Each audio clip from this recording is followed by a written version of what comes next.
Hello and welcome to the 49ers First and 10 podcast presented by Cisco. 10 minutes of the most up-to-date 49ers news first thing in the morning. I'm your host, Brianna McDonald, and joining me is 49ers beat reporter Larry Krueger from KNBR and The Krueg Show. We're going to talk the latest on Niners today. Larry, thanks for joining me.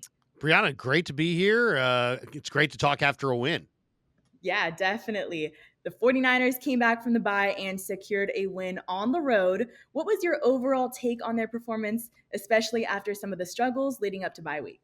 Well, I think Shanahan said it to the team before the game or maybe even the night before. Hey, this is going to be a grimy, hard game. I mean, Tampa is injury depleted, but, we saw the week prior in Kansas City on the Monday Nighter, they fight and they claw, and there's a lot of fight to that football team. And Baker Mayfield's a great competitor, and Tampa came out and gave the 49ers all they wanted. If the 49ers make, all their kicks, if they're a little bit better in the red zone, this probably would have been a blowout game. It probably would have been more like closer to 40-20. But you know what? It was a huge win. It was a gut check win. It was great to see Christian back. One thing I noticed is that Christian's presence definitely opened up the kind of the chunk yardage plays for the other receivers. Jennings had a 30-yard reception. Pearsall had a 46-yard reception. Debo had a 32-yard reception. Kittle did as well. So it was great to see. And then I love the young kid, Evan Anderson, who had a penalty that was costly at the end, and then he immediately atones for that by blowing up Rachaad White in the backfield in a key sequence at the end of that game. I love the way the rookie from Florida Atlantic is playing. Yeah, and wide receiver Ricky Pearsall had a standout performance with his first career touchdown and some key clutch catches late in the game. He's been nominated for the Pepsi Zero Sugar Rookie of the Week award. How do you see him progressing in this offense, and how do you think his role will continue to grow? He's a great guy to talk to in the locker room. You can tell he's got a terrific attitude, and he's just what you love to see is just guys who get a little bit better, that consistent effort. And I think he's getting ready to step into the shoes that are vacated once Ayuk went down. I mean, he's not Ayuk, and they're different players, but Ricky's tough. The players really love him. He's got great ball skills and kind of underrated short area quickness and stop and start and change of direction. So I think he's going to be a guy that Brock Purdy is going to absolutely love. I think there's a chance that he could emerge for the Niners and give them what Puka Nacua gave Stafford in LA. Just that guy on 3rd and 6 that can run a stop route and be so in tune with the quarterback that you could almost know it's coming and still can't stop it. I think there's potential for that, and that is really exciting. Yeah, well, a lot of the 49ers rookie class has been playing a lot of snaps this season. Then some first-year players like Dominick Puni have been key contributors. What's been your assessment of how the rookies have performed so far, particularly Puni at right guard? I mean, it's just he's been spectacular. I mean, he's so mature. He's very intense. He grades out incredibly highly. If you watch his film, he does what he's coached to do, but then he also fills in for other guys. So he'll block his guy, and then he'll look to the left or right and see if he can help Brendel or McKivitz. And it's just, he's a really good player. And it's not just him. I mean, to me, I thought the most amazing stat that I saw this week is that Renardo Green has one of the best numbers against in pass coverage this year of any player in the NFL. He's second in the NFL. Renardo Green is second in the NFL. He's played 158 snaps. He's the second highest graded defender in the NFL, according to PFF, as far as corners go. So I think we're looking at Renardo. He's been very quiet. He doesn't talk a lot. He's very intense. But we've been looking at him as a good young player, but I don't think he's a good young player. I think he might be potentially one of the 49ers' greatest young players, and a guy who a year from now or 2 years from now is going to be regarded around the league as one of the elite corners in the game. So it wasn't a good second-round pick. It was a spectacular second-round pick. And the more I see of Renardo Green, the more I realize, you know what? Him and Lenore are going to be special for the next 3 or 4 years together.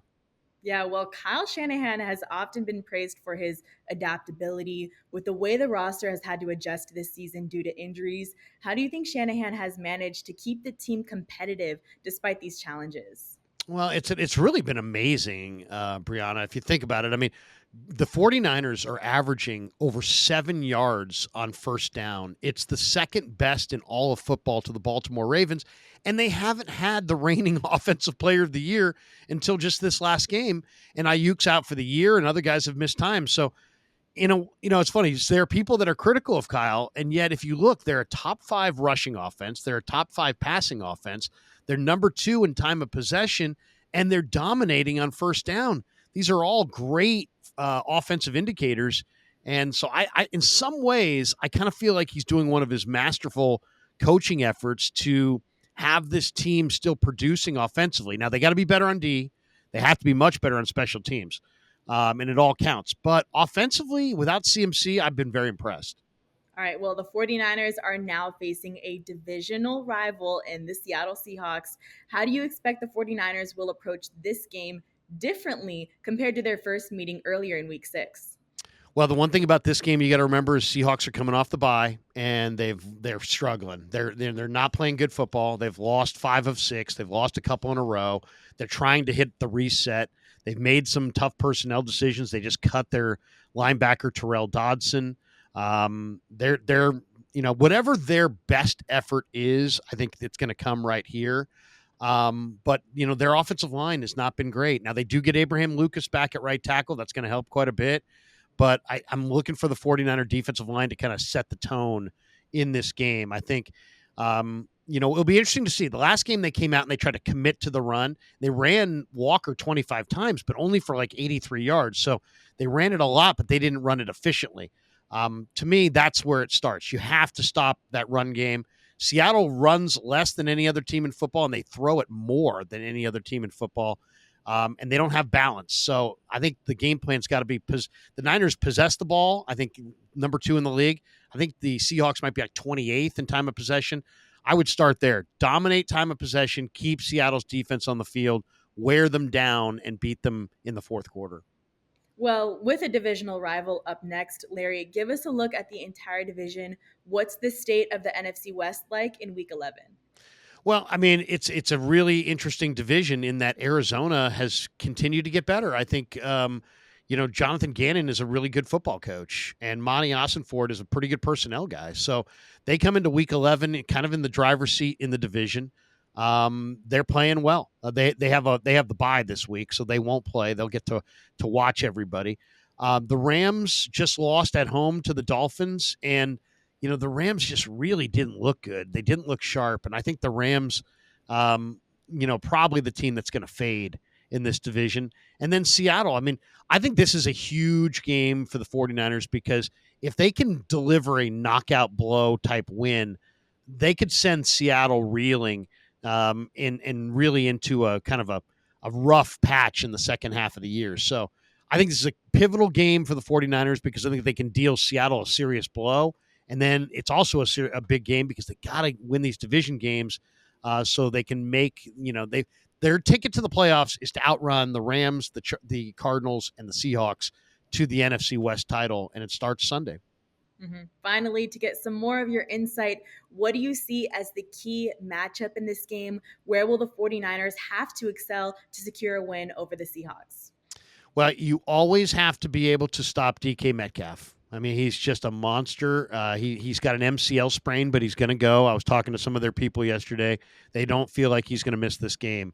So can Mooney make it back from the tragedy that he just went through? And he is, in a lot of ways, the DK Metcalf stopper.